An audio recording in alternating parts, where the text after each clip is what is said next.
Hello friends, जैसा कि आप सभी जानते हैं कि ग्रीक माइथोलॉजी के गॉड्स और गॉडेसेस ब्यूटी के एक नए लेवल को डिफाइन करते थे, जो पावरफुल तो होते थे साथ ही चार्मिंग भी। पर आज हम जिस ग्रीक गॉड को डिस्कस करने वाले हैं उसका ब्यूटी से दूर दूर तक कोई लेना देना नहीं था, जिसका नाम है Hephaestus the lord of forges. तो चलिए आज इस ग्रीक गॉड को डिटेल्स में डिस्कस करते हैं।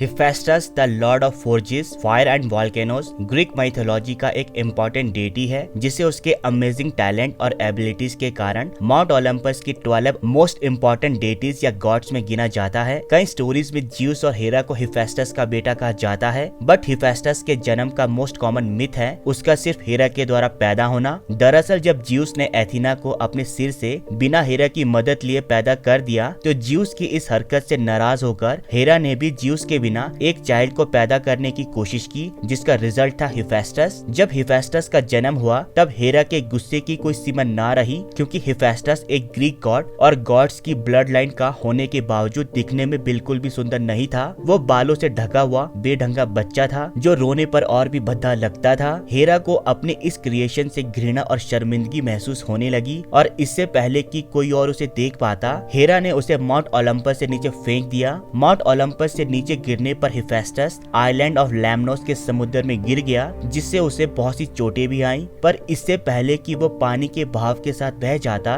जल परी थेटिस ने उसे बचा लिया और लैम्नोस के आइलैंड के लैंड पर रख दिया, जहाँ रहकर वो अब लोकल ट्राइब के बीच खेलने पलने लगा। जिस लोकल ट्राइब में हिफेस्टस का पालन पोषण हो रहा था, उसने हिफेस्टस को एक ग्रेट क्राफ्ट्समैन बनाने की ट्रेनिंग दी। जैसे जैसे हिफेस्टस बड़ा होता गया, वैसे वैसे उसके मन में अपनी और अपने पेरेंट्स के आइडेंटिटी को लेकर सवाल उठने लगे, और एक दिन उसे पता चल ही गया कि वो किसी नॉर्मल पेरेंट्स का चाइल्ड नहीं, बल्कि लॉर्ड ऑफ ओलंपस और क्वीन ऑफ ओलंपस का बेटा है, जिसे उसकी माँ ने उसकी बदसूरती के कारण माउंट ओलंपस से फेंक दिया था। अपने बचपन की दर्दनाक कहानी को जानने के बाद हिफेस्टस गुस्से से भर गया। उसने अपनी मदर हेरा से बदला लेने के बारे में सोचा, क्योंकि हिफेस्टस अब एक फेमस ब्लैकस्मिथ और क्राफ्ट्समैन था। उसकी चर्चा जगह जगह होने लगी, यहाँ तक कि माउंट ओलंपस में भी। अपने एक प्लान के तहत हिफेस्टस ने माउंट ओलंपस की क्वीन और अपनी मदर हेरा के लिए एक सोने का राजसी राज सिंहासन बनाया, जिसे उसने एक गिफ्ट के तौर पर अपनी मदर को दे दिया। राज सिंहासन के राजसी अंदाज से अट्रैक्ट होकर हेरा ने भी उस पर बैठने में देर न लगाई, पर जैसे ही हेरा उस पर बैठने के बाद उठने लगी, वो उस सिंहासन से उठ नहीं पाई। उसने अपने आप को उस सिंहासन से बंधा हुआ पाया। ज्यूस हिफेस्टस की इस चाल को समझ गया। उसने हिफेस्टस को अपनी मदर हेरा को रिलीज करने के लिए बार बार कहा,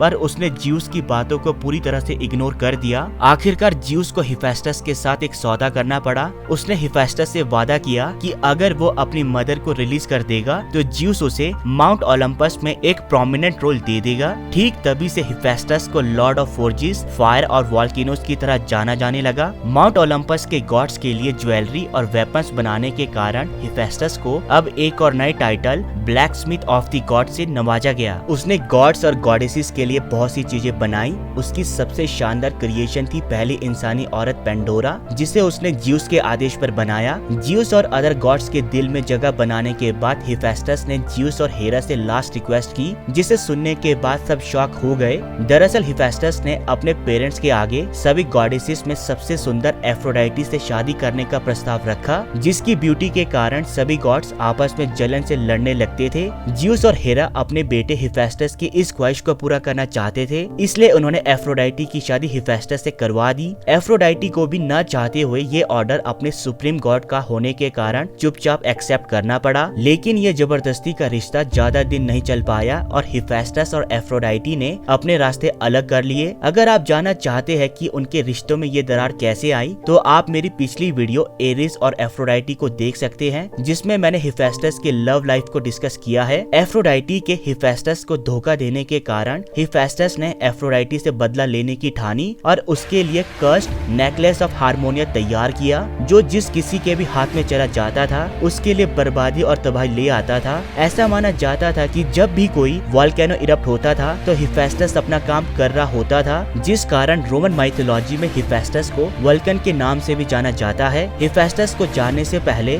मैं भी उसे ग्रीक माइथोलॉजी का एक माइनर डेटी ही मानता था, पर अब मैं हिफेस्टस की इम्पोर्टेंस को अच्छे से समझ पा रहा हूँ कि कैसे वो इतनी सारी स्टोरी से जुड़ा है और कैसे इतने सारे गॉड्स अपनी नीड्स के लिए उस पर डिपेंड है। और मैं मानता हूँ कि हिफेस्टस अपनी क्रिएटिविटी और माइंड ब्लोइंग एबिलिटी के कारण सच में ग्रीक माइथोलॉजी के गॉड्स में राइटफुल प्लेस डिजर्व करता था। अभी के लिए इस वीडियो में इतना ही, मिलते हैं अपनी नेक्स्ट वीडियो पर। And please please please subscribe my channel ताकि हम एक वंडरफुल कम्युनिटी डेवलप कर सके।